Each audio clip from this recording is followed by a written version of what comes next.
Okay, so this time we're going to be demoing bridge pose.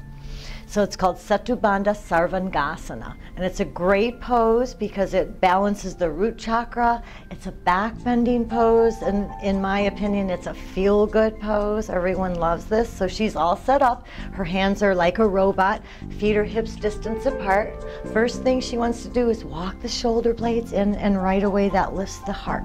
Her head is nice right on the back of the skull, and she has a nice little mini curve here, so you never want your cervical spine flat on the mat. Good. So she's going to take a nice inhale, and then on her exhale she's just going to lift those hips, just peel them up to the sky, and this is called a bind. So she has her hands together pressing down.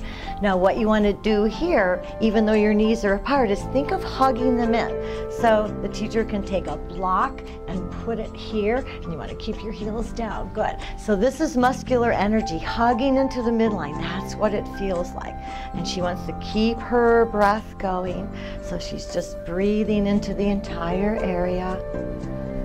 Good. Nice bridge pose. And then when she's ready to come out, she releases the bind, and the block can fall out. That's fine. Let go of the bind, and she lowers the thoracic spine, the lumbar, all the way down so the pelvis comes down first. And then after this pose, you want a nice release. So she's going to hug her knee. This is called I love me pose. So this is gently relaxing, and she can roll back and forth. She can tuck her head in a little ball. So it's a nice counter pose to the back bending pose. Good.